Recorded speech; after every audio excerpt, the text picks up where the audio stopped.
Baba bir soru sorabilir miyim? Tabii, Kuşlar uyur mu? evet uyurlar.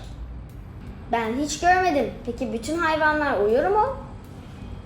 Hepsini bilmiyorum ama birçok hayvan uyur. İnsanlar kadar uyurlar mı?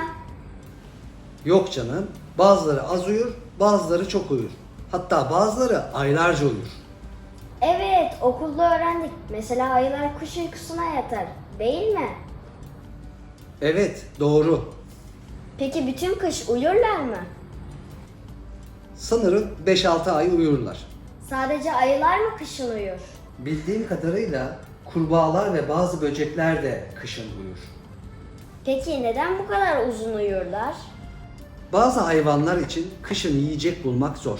Onun için bu hayvanlar kış gelmeden birkaç ay önce yiyecekleri vücutlarında depoluyorlar. Yani uyumadan önce çok yemek yiyorlar, sonra bütün kış yemek yemiyorlar. Nasıl hayatta kalıyorlar? Uyumadan önce çok yiyorlar. Uyudukları için de çok az enerjiye ihtiyaç duyuyorlar. O yüzden yetiyor. Ben o kadar yemek yesem uyuyamam. Bizim vücudumuzun sistemi öyle değil çünkü. Kuşlar da yemek bulmak için göç ederler değil mi? Evet doğru. Soğuk bölgelerden sıcak bölgelere göç ederler. Peki bütün kuşlar uçar mı? Çoğu kuş uçar. Bazı kuşlar uçamaz. Mesela penguenler. Penguen kuş ama uçmaz öyle mi? Evet, penguenlerin kanatları var ama uçamaz. Ama yüzerler değil mi? Evet, yüzerler. Aa, şöyle bir bilmece geldi aklıma. Kanatları var uçamaz. Yüzer ama balık değil. Süper. Sor arkadaşına bakalım bilecekler mi? Tamam, hepsini soracağım.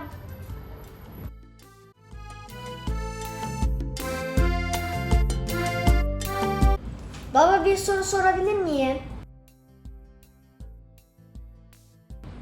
Kuşlar uyur mu? Ben o kadar yemek yesem uyuyamam. Peki bütün kuşlar uçar mı? Çoğu kuş uçar. Bazı kuşlar uçamaz.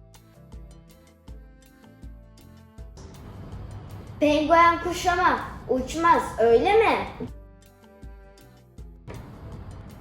Ama yüzerler değil mi? Evet, yüzerler.